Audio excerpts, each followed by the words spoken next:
नमस्ते।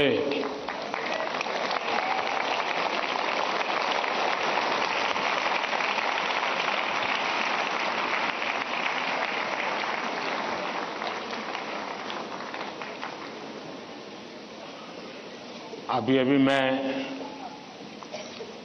हमारे सभी विद्यार्थी साथियों ने कुछ न कुछ इनोवेशन किए हैं, अलग अलग प्रकार की आकृतियां बनाई हैं, नेशनल एजुकेशन पॉलिसी को आकृतियों में ढालने का प्रयास किया है। जल, थल, नभ और स्पेस और एआई, इन सभी क्षेत्रों में देश की भावी पीढ़ी क्या सोचती है, उसके पास कैसे कैसे सॉल्यूशंस हैं, ये सारी चीजें मुझे देखने का अवसर मिला। ऐसा लगा कि अगर मेरे पास 5-6 घंटे होते तो भी कम पड़ जाते हैं।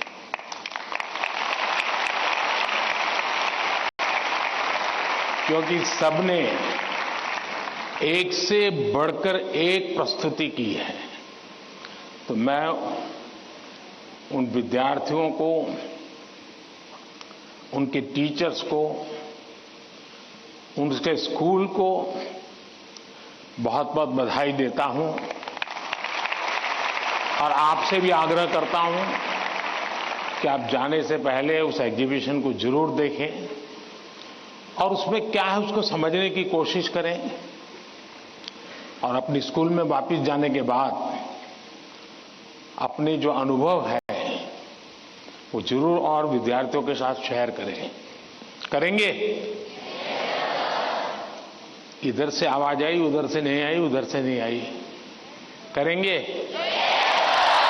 मेरी आवाज सुनाई देती है ना? अच्छा,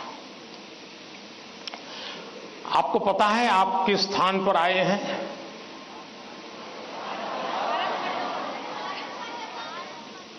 आप उस स्थान पर आए हैं जहां भारत मंडपम के प्रारंभ में दुनिया के सभी बड़े बड़े दिग्गज नेता 2 दिन बैठकर के यहां पर विश्व के भविष्य की चर्चा की थी। आज आप उस जगह पे हैं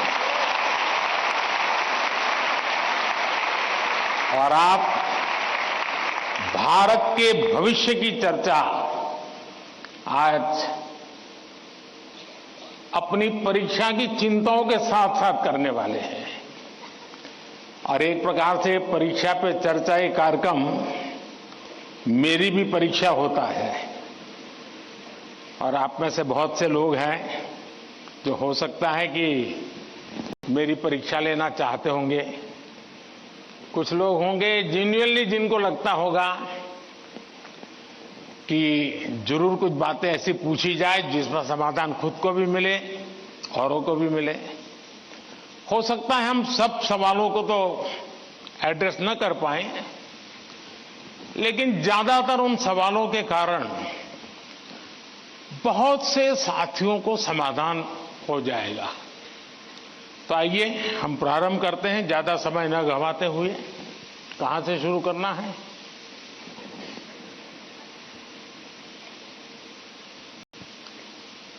प्रधानमंत्री जी, आपके प्रेरक वचनों के लिए हार्दिक आभार।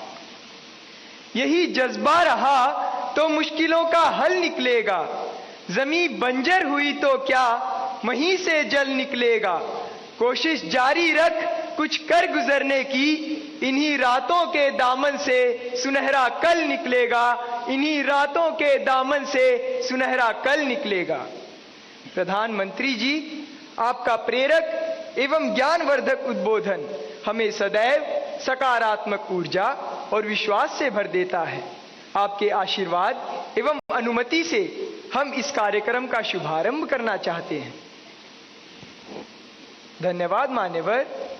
प्रधानमंत्री जी, रक्षा, स्वास्थ्य और पर्यटन के क्षेत्र में भारत के सहयोगी अरब देश ओमान स्थित इंडियन स्कूल धारसेट की छात्रा दानिया शबू हमसे ऑनलाइन जुड़ रही है और आपसे एक प्रश्न पूछना चाहती है। दानिया, कृपया अपना प्रश्न पूछिए। Respected Prime Minister, I am Dania Shabu Varghese of Class 10 from Indian School Darset, Oman. My question is, how do cultural and societal expectations contribute to the pressure students feel during examinations, and how can these external influences be addressed? Thank you. धन्यवाद डैनिया। Sir, विश्व के सबसे बड़े लोकतंत्र भारत की राजधानी दिल्ली स्थित government Sarvodaya बाल विद्यालय बुराड़ी से मोहम्मद अर्श हमसे ऑनलाइन जुड़ रहे हैं और आपसे अपने मन के संदेह का निवारण चाहते हैं। मोहम्मद अर्श, कृपया अपना प्रश्न पूछिए। माननीय प्रधानमंत्री जी, नमस्कार। मेरा नाम अर्श है। मैं जीएसबीवी बुराड़ी 12th एच का छात्र हूं। मेरा आपसे प्रश्न ये है कि हम अपने परिवेश में परीक्षाओं को लेकर नकारात्मक चर्चाओं को कैसे संबोधित कर सकते हैं जो हमारी पढ़ाई और अच्छा प्रदर्शन करने की क्षमता को महत्वपूर्ण रूप से प्रभावित करती है।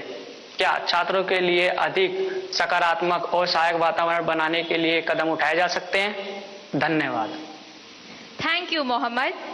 ओमान से दानिया शबू और दिल्ली से मोहम्मद अर्श तथा हमारे जैसे अनेक विद्यार्थी समाज और आसपास के लोगों की एक्सपेक्टेशंस के प्रेशर को हैंडल नहीं कर पाते। कृपया उनका मार्गदर्शन करें।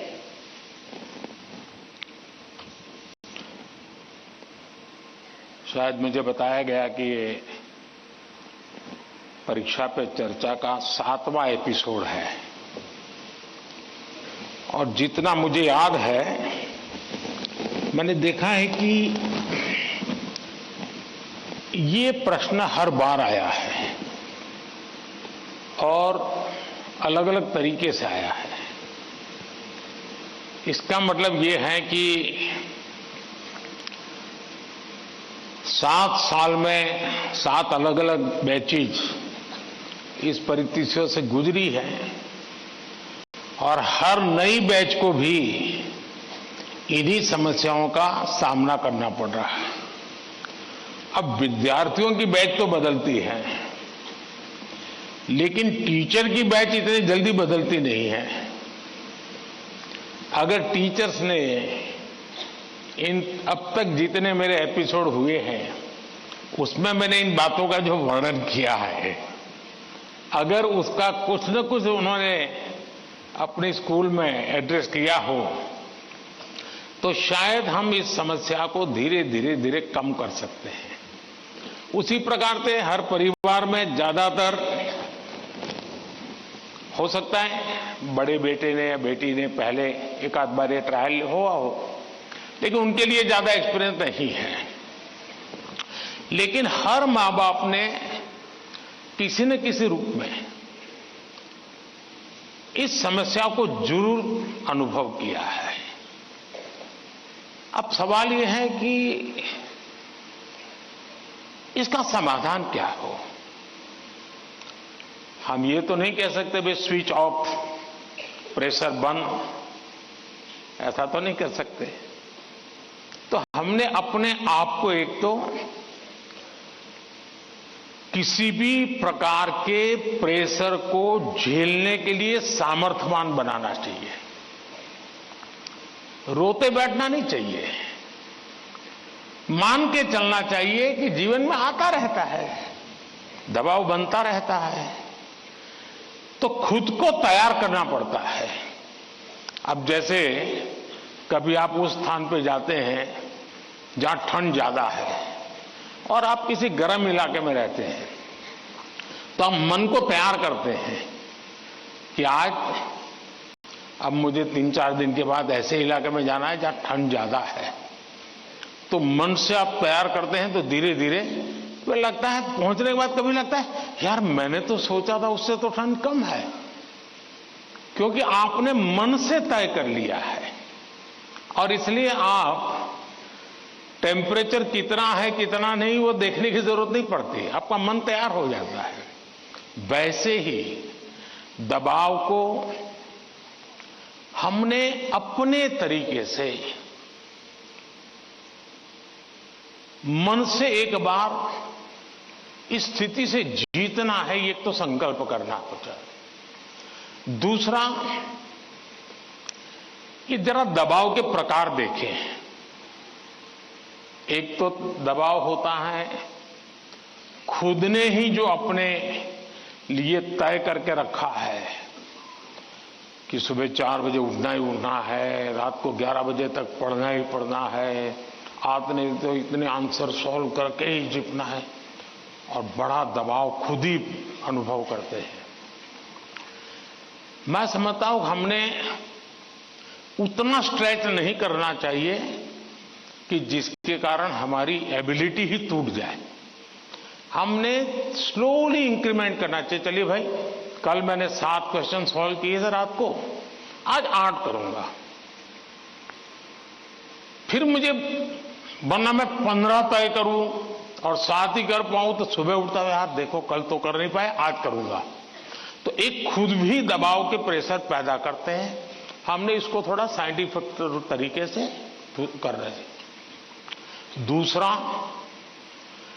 मां बाप प्रेशर पैदा करते हैं, ये क्यों नहीं किया, वो क्यों नहीं किया, क्यों सोता रहा, चलो जल्दी उठते नहीं हो, पता नहीं एग्जाम है, और यहां तक कहते हैं देख वो तेरा दोस्त क्या करता है, तू क्या करता है। ये सुबह शाम जो कमेंट्री चलती है, रनिंग कमेंट्री, और कभी मां थक जाती है तो पापा की कमेंट्री शुरू होती है, कभी पापा थक जाते हैं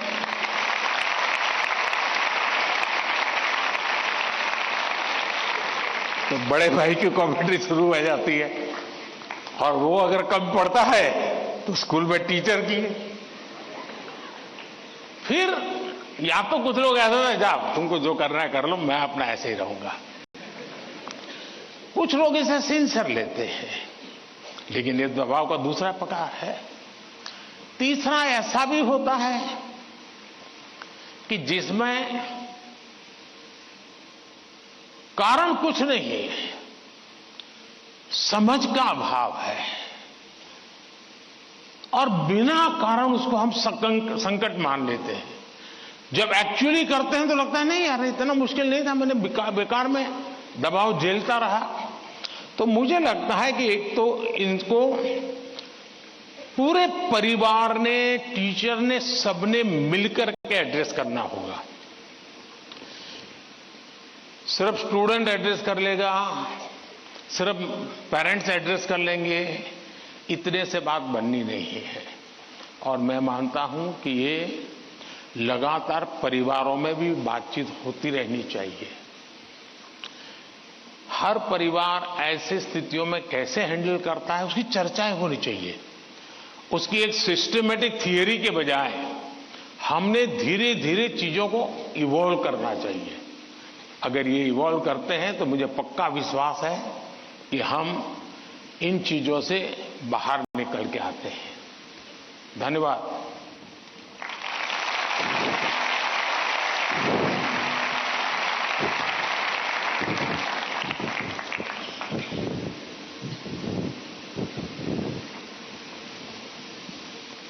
पीएम सर, प्रेशर झेलने का मार्ग सुझाने के लिए आपका धन्यवाद। वीर सावरकर के बलिदान के साक्षी एवं अनुपम प्राकृतिक सौंदर्य के लिए प्रसिद्ध अंडमान निकोबार द्वीप समूह से एक अभिभावक भाग्य लक्ष्मी जी हमसे वर्चुअल माध्यम से जुड़ रही हैं। भाग्य लक्ष्मी जी, अपना प्रश्न पूछिए। माननीय प्रधानमंत्री जी नमस्कार। एक अभिभावक होने के नाते मेरा आपसे सवाल है कि छात्रा पर जो पीर प्रेशर रहता है, जो कि एक तरह से दोस्ती की सुंदरता छीन लेता है और छात्राओं को अपने ही दोस्तों के साथ प्रतिस्पर्धा करा देता है, उस पर आपकी क्या राय है? कृपया मुझे समाधान दें। धन्यवाद। धन्यवाद भाग्य लक्ष्मी जी। विश्व को सत्य, अहिंसा और धर्म की त्रिमूर्ति प्रदान करने वाली भूमि गुजरात स्थित पंचमहल के जवाहर नवोदय विद्यालय की छात्रा दृष्टि चौहान प्रधानमंत्री जी आपसे अपनी समस्या का हल जानना चाहती हैं। दृष्टि, कृपया अपना प्रश्न पूछिए। माननीय प्रधानमंत्री जी नमस्कार। मैं दृष्टि चौहान जवाहर नवोदय विद्यालय पंचमहल में कक्षा 6 की छात्रा हूँ। मेरा आपसे यह प्रश्न है कि कभी कभी परीक्षा के प्रतिस्पर्धी माहौल में दोस्तों के साथ प्रतिस्पर्धा भी अधिक दबाव पैदा करती है। कृपया सुझाव दें कि इससे कैसे बचा जा सकता है। आप मुझे इस पर अपना मार्गदर्शन प्रदान करें। धन्यवाद सर। धन्यवाद दृष्टि। नेचुरल ब्यूटी से भरपूर, बारिश की पहली बूंदों से भीगने वाला राज्य केरल में स्थित केंद्रीय विद्यालय क्रमांक 1 कालीकट से स्वाति दिलीप हमसे ऑनलाइन जुड़ रही हैं और आपसे अपना प्रश्न पूछना चाहती हैं। स्वाति, कृपया अपना प्रश्न पूछिए। Namaskar, Honorable Prime Minister, sir. I am Swati Dilip, a class 11 student from PM Sri Kendriya Vidyalaya No. 1 Calicut of Ernakulam region. Sir, could you please guide us on how, in this competitive world, we can avoid unhealthy and unnecessary competition, and also how to not take peer pressure into our heads? Thank you, sir. धन्यवाद स्वाति। प्रधानमंत्री जी, कृपया भाग्य लक्ष्मी जी, दृष्टि और स्वाति द्वारा पूछे गए प्रश्नों में पीयर प्रेशर और कंपटीशन से होने वाली चिंता तथा इसके कारण रिश्तों में आने वाली कड़वाहट से कैसे बचें, कृपया मार्गदर्शन कीजिए।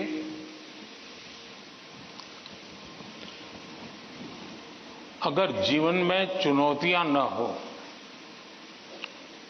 स्पर्धा न हो, तो फिर जीवन बहुत ही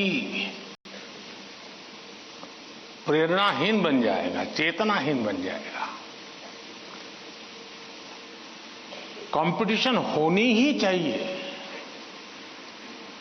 लेकिन जैसे एक सवाल में पूछा कालीकट से बच्ची ने, हेल्दी कंपटीशन, इसलिए कंपटीशन हेल्दी होना चाहिए।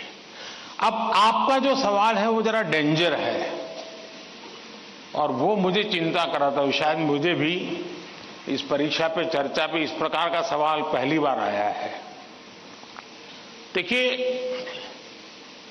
कभी कभी इस प्रवृत्ति का जहर, ये बीज पारिवारिक वातावरण में ही बो दिया जाता है। घर में भी माँ बाप, दो बच्चे हैं तो दोनों के बीच में कभी एक के लिए अच्छा बोलेंगे, कभी दूसरे के लिए। तो कभी उन दो भाई बहन में भी, या दो भाई में भी, या दो बहनों में भी, देखिए मां ने उसको तो ये कह दिया और मुझे ऐसा कह दिया। एक इस प्रकार की विकृत स्पर्धा का भाव जाने अनजाने में परिवार के रोजमर्रा के जीवन में बो दिया जाता है। और इसलिए मेरी सभी पेरेंट्स से आग्रह है कि कृपा करके बच्चों की इस प्रकार की कंपैरिजन, अपने ही संतानों की ऐसी कंपैरिजन मत कीजिए। उसके अंदर एक द्वेष का भाव पैदा कर देते हैं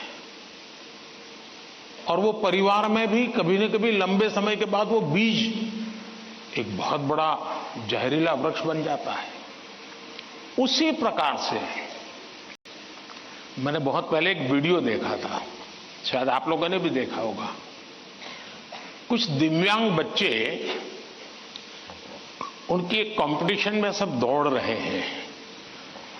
12-15 बच्चे अलग अलग फिजिक, दिव्यांग है तो कठिनाइयां है, लेकिन वो दौड़ रहे हैं। इतने में एक बच्चा गिर जाता है।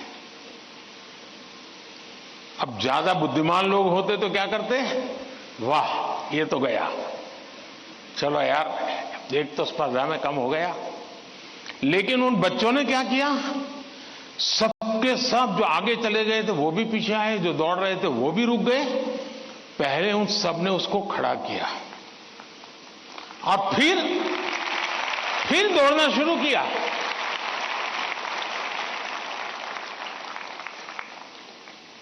सचमुच में ये वीडियो दिव्यांग बच्चों के जीवन का भले होगा, लेकिन हम लोगों को भी ये बहुत बड़ी प्रेरणा और बहुत बड़ा संदेश दे देता है। अब तीसरा विषय है कि आपके दोस्त से आपको किस चीज की स्पर्धा है भाई? मान लीजिए 100 मार्क्स का पेपर है। अगर आपका दोस्त 90 ले गया तो क्या आपके लिए 10 मार्क बचा है क्या? आपके लिए 10 मार्क बचा है क्या? आपके लिए भी तो 100 है ना? तो आपको उससे स्पर्धा नहीं करनी है, खुद से करनी है। खुद से करनी है कि वो 100 में से 90 लाया, मैं 100 में से कितना लाऊं। उससे द्वेष करने की जरूरत ही नहीं है। एक्चुअली तो वो आपके लिए इंस्पिरेशन बन सकता है। और अगर यही मानसिकता रहेगी तो क्या करेंगे आप? अपने से तेज तर्रार व्यक्ति को दोस्ती नहीं बनाएंगे। आप ऐसे जिसकी कुछ चलती नहीं बाजार में, उसी को दोस्त बनाएंगे और खुद बड़े ठेकेदार बन के घूमते रहोगे। सचमुच में तो हमसे प्रतिभावान दोस्त ढूंढने चाहिए। हमने जितने ज्यादा प्रतिभावान दोस्त मिलते उतना हमारा भी तो काम बढ़ता है, हमारा स्पिरिट भी तो बढ़ता है। और इसलिए कभी भी हमने इस प्रकार का ईर्ष्या भाव कतई ही अपने मन में नहीं आने देना चाहिए। और तीसरा, मां बाप के लिए भी बहुत बड़ा चिंता का विषय है। मां बाप हर बार अपने बच्चों को कोसते रहे, देख तू खेलता रहता है, देख वो किताबें पढ़ता है, तू ये करता रहता है, देख वो पढ़ता है। यानी वो भी हमेशा उसी का उदाहरण देते हैं। तो फिर आपके दिमाग में भी यही एक मानदंड बन जाता है। कृपा करके मां बाप इन चीजों से बचे। कभी कभी तो मैंने देखा है कि जो मां बाप अपने जीवन में ज्यादा सफल नहीं हुए हैं, जिनको अपने पराक्रम, अपनी सफलताएं, अपनी सिद्धियों के विषय में दुनिया को कुछ कहने को नहीं है, बताने को नहीं है, तो वे अपने बच्चों का रिपोर्ट कार्ड ही अपना विजिटिंग कार्ड बना देते हैं। किसी को मिलेंगे, अपने बच्चे की कथा सुनाएंगे। अब ये जो नेचर है वो भी एक प्रकार से बच्चे के मन में एक ऐसा भाव भर देता है कि मैं तो सब कुछ हूं, अब मुझे कुछ करने की जरूरत नहीं है। वो भी बहुत नुकसान करता है। सचमुच में तो हमें अपने दोस्त में से ईर्ष्या भाव के बजाय उसके सामर्थ्य को ढूंढने का प्रयास करना चाहिए। उसके अंदर अगर मैथमेटिक्स में एक्सपर्टाइज है, मेरी कम है, मेरे टीचर से ज्यादा अगर मेरा दोस्त मुझे मैथमेटिक्स में मदद करेगा तो वो मेरी साइकी समझ करके करेगा, और हो सकता है मैं भी उसी की तरह मैथमेटिक्स में आगे जाऊंगा। वो अगर लैंग्वेज में वीक है और मैं लैंग्वेज में मजबूत हूं, मैं अगर लैंग्वेज में उसकी मदद करता हूं तो हम दोनों को एक दूसरे की ताकत जोड़ेगी और हम अधिक सामर्थ्यवान बनेंगे। और इसलिए कृपा करके हम अपने दोस्तों से स्पर्धा और ईर्ष्या के भाव में न डूबें। और मैंने तो ऐसे लोग देखे हैं कि खुद फेल हो जाए, लेकिन अगर दोस्त सफल हुआ है तो मिठाई वो बांटता है। मैंने ऐसे भी दोस्त देखे हैं कि जो बहुत अच्छे नंबर से आए हैं लेकिन दोस्त नहीं आया, इसलिए उसने अपने घर में पार्टी नहीं की, फेस्टिवल नहीं मनाया। क्यों? मेरा दोस्त पीछे रह गया। ऐसे भी तो दोस्त होते हैं। और क्या दोस्ती लेन देन का खेल है क्या? जी नहीं। दोस्ती ये लेन देन का खेल नहीं है। जहां कोई प्रकार का इस प्रकार का लेना देना नहीं है, निर्व्याज प्यार होता है, वही तो दोस्ती होती है। और ये जो दोस्ती होती ना, वो स्कूले छोड़िए जिंदगी भर आपके साथ रहती है। और इसलिए कृपा करके दोस्त हमसे ज्यादा तेजस्वी तपस्वी हमें चुनने चाहिए और हमेशा उनसे सीखने का प्रयास करना चाहिए। धन्यवाद।